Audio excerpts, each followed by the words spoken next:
మధ్య మా గోశాలకి ఓ 2 బస్సుల్లో ఒక పాఠశాల విద్యార్థులు వచ్చారు. ఏదో కొత్తగా గోశాల కట్టారట, అదేదో చూద్దాం. ఆ సమయానికి నేను గోశాలలో ఉన్నాను. ఆ పాఠశాలకి సంబంధించినటువంటి అధ్యాపకులు మా పిల్లలకి గోశాల వైభవం ఏమిటో, అసలు గోవులకి ఇలా ఎందుకు కట్టారో చెప్పండి అన్నారు. నేను వాళ్ళకి గోవు యొక్క వైభవం అక్కడ కూర్చుని వాళ్ళని కూర్చోపెట్టి చెప్తూ నేను అనుకోకుండా కాకతాళీయంగా ఓ మాట అన్నాను. అటువంటి గోవులకి మనం ఉపకారం చేయకపోతే పోన్లేంటి, గోవులకు అపకారం చెయ్యకూడదు కదా, తప్పు కదా, కానీ మనందరం ఇవాళ గోవులకు అపకారం చేస్తున్నాం అన్నాను. వాళ్ళు తెల్లబోయారు పిల్లలు. అదేమిటి, మనం ఏం అపకారం చేస్తున్నాం అని.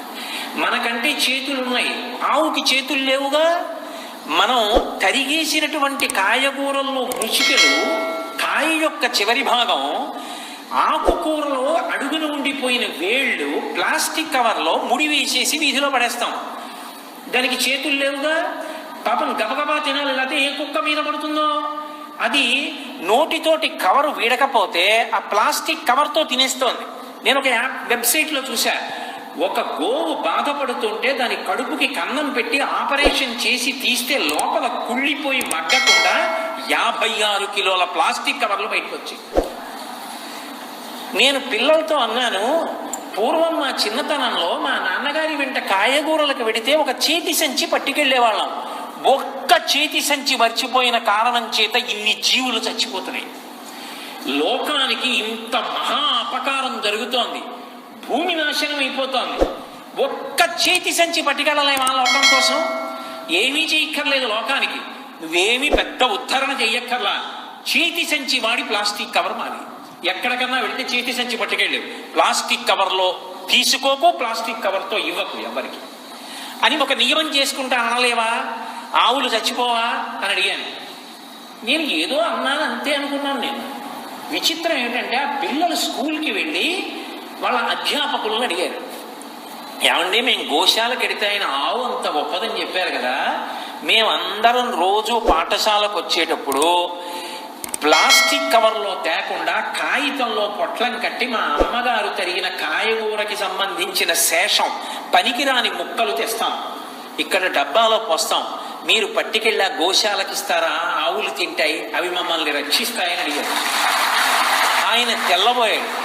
రెండో విషయం ఏంటంటే ఆ స్కూల్లో పిల్లలట ఎవ్వరూ ప్లాస్టిక్ కవర్ పుచ్చుకోవడం కానీ ప్లాస్టిక్ కవర్ వాడడం కానీ మానేసి తండ్రి బజారుకి ఎడుతుంటే, నాన్నగారండి ప్లాస్టిక్ కవర్లో ఇంటికి ఏమీ తేకండి, మూగజీవులు నశించిపోతున్నాయి, మహాపాపం, గోశాలలో చెప్పారు, చేతి సంచి పట్టుకెళ్ళండి అని వాళ్ళ అమ్మగారిని అడిగి చేతి సంచి కొనిపించి పిల్లలు మేక్కి పెట్టి దాచి తండ్రికి ఇస్తున్నారు.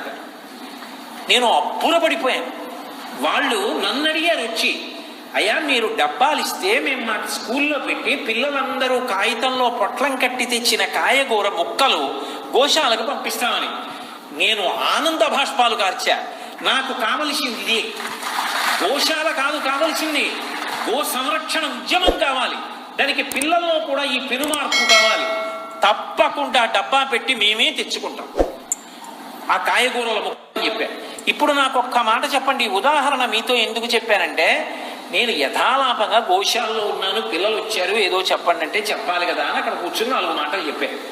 కానీ అది పిల్లల మనసులో అంత సూటిగా నాటుకుంటుందని నేను అనుకోలేదు. అది అంత నాటుకుపోయింది. వాళ్ళు ఇవాళ పిల్లలు ఎవరు ప్లాస్టిక్ కవర్ మేము ముట్టుకుంటున్నారు, చీటి సంచి పట్టుకుంటా ఉంటున్నారు, అమ్మ తరిగిన కాయగూరల ముక్కలు పాఠశాలకు పట్టుకెళ్ళి గోశాలకు పంపిస్తున్నారు. ఒక్క మంచి మాట వాళ్ళ చెవిన పడింది, ఒక మంచి ఆలోచన వచ్చింది, ఒక మంచి కర్మ జరుగుతోంది.